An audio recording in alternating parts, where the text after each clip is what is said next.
So you've done the GAMSAT, checked your emails for the last couple of weeks and gotten an interview offer. So now what do you do? So unlike the GAMSAT where you have to hide away in a room for months and religiously practice for the exam unless you're some sort of genius, your time frame for the interview prep can be a little more condensed.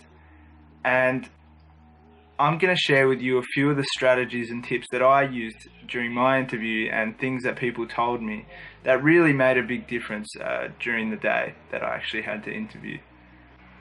I've split this video up into a few different timestamps. So the first part, I'm going to talk about some of the strategies to prepare you before the interview. The second part is going to talk about a few behavioral tips that might help you calm your nerves during the interview. And the third thing I wanted to talk about was just applying these strategies and tips to a scenario that is pretty common during the medical school interview and show you what I actually responded with. Before we dive in, I just wanted to let you know that I did get in for whatever difference that makes. And although there were things that I definitely need to improve on, I'm just going to share some of the strategies and tips that I was told. So they may be helpful. You may have heard them before, but you may actually have never heard them before. So, it's probably worth watching the video anyway. The main thing I kind of really want you to understand before I went to the interview that I was told was, regardless of what preference you have, one, don't worry about the logistical problems yet. It's still a position in medicine. You're still going to be a doctor at the end, wherever you end up going. So don't worry about that now and just focus on trying to get in and wanting to get in. And the second thing I want to say is, remember that the interview is a performance. Don't come off ingenuine or robotic. Try and be as genuine as you possibly can and give sincere responses to the questions, as well as making sure you embellish a little and, really showing your best side. So the first strategy is have a good understanding of the criteria.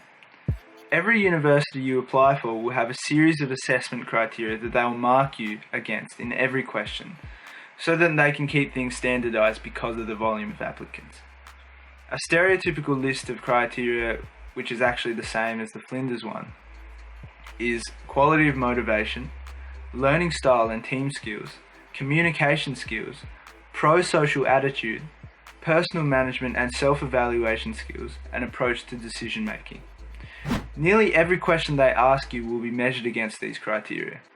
So it's really nifty if you have a good understanding of them, just in case you don't know how to answer the questions, and you can take a moment just to think in your head, alright, what criteria could they be asking with this question? Alright, I know, I might try and say this. And it's really good to have in the back of your mind in case you're stuck on a question. And the second strategy I want to talk about is to take a moment to really reflect on your life and ask yourself examples or scenarios where you have had to show or demonstrate fundamental values like leadership, independence, some of your positive and negative attributes, and some of your motivations behind pursuing a career in medicine. Now, most of these seem pretty straightforward, but the one thing I wanted to mention was the negative attributes. When I say negative attributes, I don't mean just say something negative about yourself and forget about it, or say something that is really in contrast to being a doctor, like I hate homework or I hate people.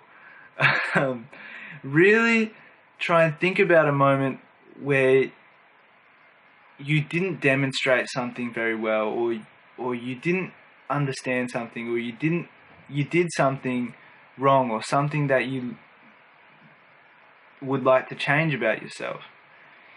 And after thinking about that, this is the important part.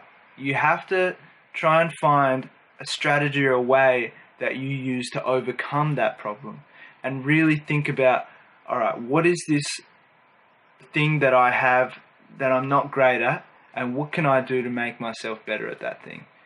Because it'll show that you have the capacity to really reflect on your experiences in life, and as well as being unique, it'll help them understand that the way you think about things. On motivation, just having a few prominent examples of doctors maybe, or health professionals like Atul Gawande maybe, or Fred Hollows, or there are a few other that I can't think of at the moment, Charlie Teo maybe, that you can just have in the back of your mind and just say like, oh yeah, these people really inspired me to pursue a career in medicine.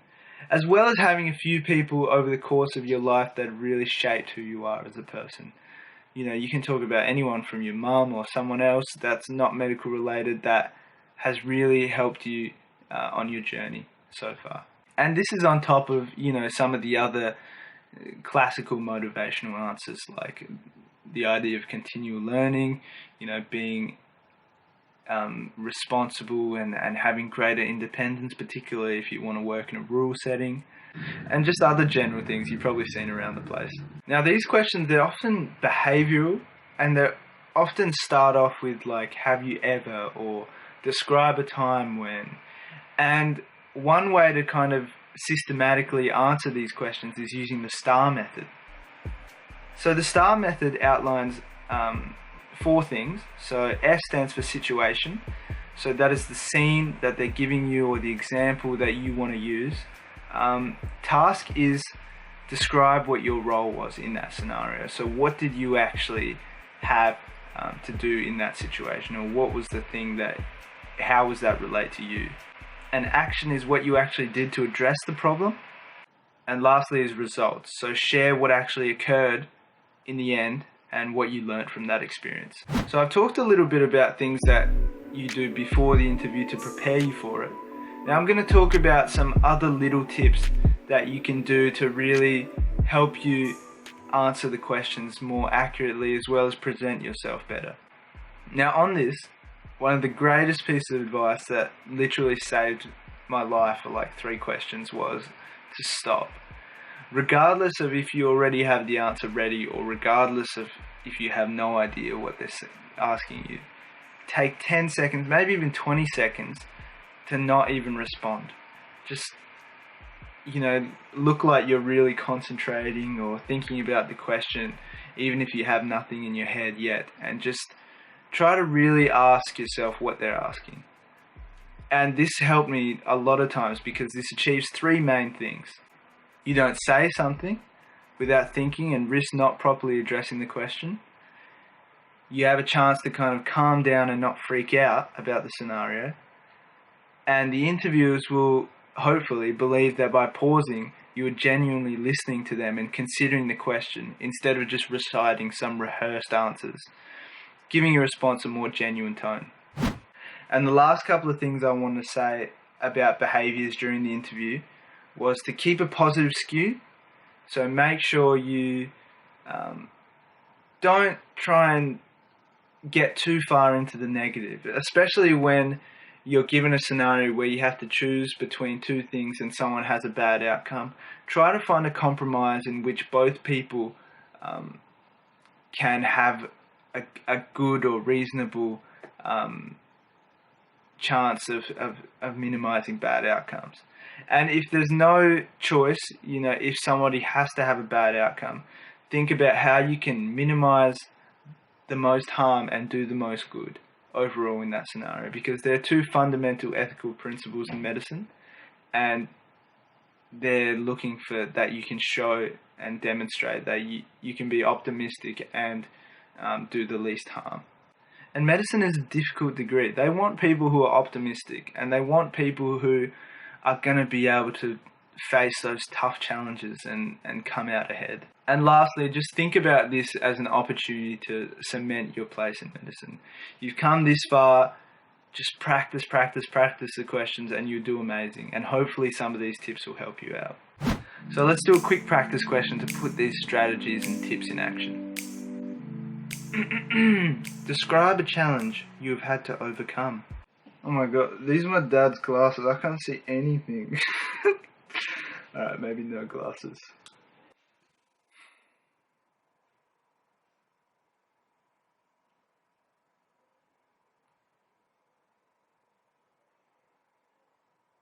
Okay, so you can see that I paused for 10 seconds there, trying to deliberate the question. And in terms of criteria, this question is most likely would be assessing my personal management and self-evaluation skills of the challenge, my approach to decision making, and my communication skills to explain the scenario to them, and my team skills on how I work to resolve that issue. Let's dive a bit deeper. This feels like I'm on Discovery Channel or something. So when I think of challenges in my life that I've had to experience,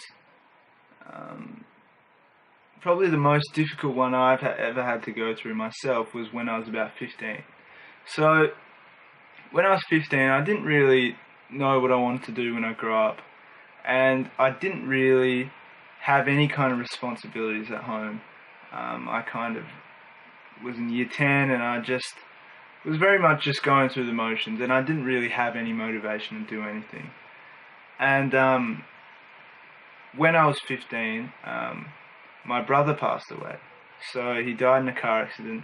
Now this example I used is a bit personal and not something a lot of people can relate to, but I hope you can kind of get a general idea of the strategies I'm using.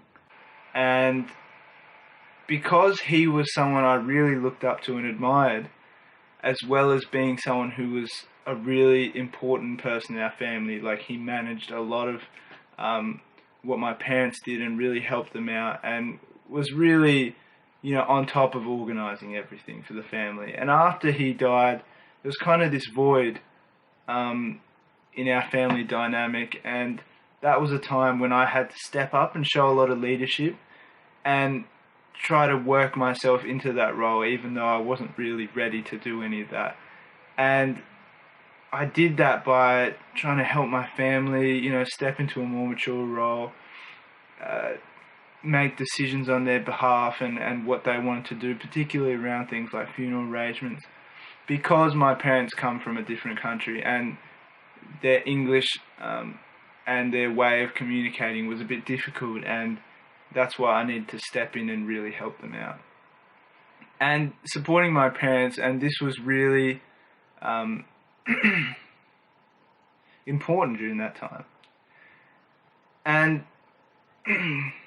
what I learned from myself during that scenario was that I had a great capacity to try and step into that role. And after going through that experience, I'm much more open to being someone who is there for people and really step into a role of leadership. And I also learnt that I have a bit of difficulty expressing my own emotions. And I found that after recognizing that, I found that I had to open up and really reach out to my support networks to get through that grieving process myself, instead of just being there for other people's grieving process. And I also learned that we all grieve differently, and we all have unique ways of expressing our sadness and our difficult periods in our life. And through that, I kind of developed a love for music, and that was a really therapeutic way of me to get through that period in my life. And what I really learned from that was that I have the capacity to recognize when I'm going through a difficult period in my life, and I now have a better understanding of how important having support networks and ways to help you through your problems when you're in a position of being responsible for other people and being responsible for yourself. So during the course of this answer, I took a pause to consider the question and deal with my nerves, relate the question to the criteria they were assessing, and most importantly, reflect on what I learned from that experience, completing the circle. So that was by no means a perfect response, but you can kind of see my brain trying to connect the criteria and what they're asking, as well as sharing my own personal unique experience, as well as what I learned from that. So you kind of go through the whole journey from, setting the scene and giving a good example and turning it into a reflective process where you can learn from and be a better person, which is ultimately what they're trying to look for. They're looking for someone who can really learn from their mistakes and reflect on their life. Okay, so the key learning outcomes. Number 1, understand your university's specific assessment criteria. Number 2, reflect on your life, particularly the challenges. And number 3, positively skew your conversations. Don't answer immediately, and remember that this is an opportunity to cement your place in medicine. So hopefully, I wish you all the best, and hopefully by adhering to these principles or using them into your own strategy that you're building will help you get across the line and really get into medicine next year, and hopefully it all works out. That's all I want to say. These are things that really helped me preparing for the interview, and I hope they help some of you. Some of these were kind of like, oh, I get it now. And I hope you had a few of those moments during this video, and enjoy the rest of your day. This is Cher. Bye.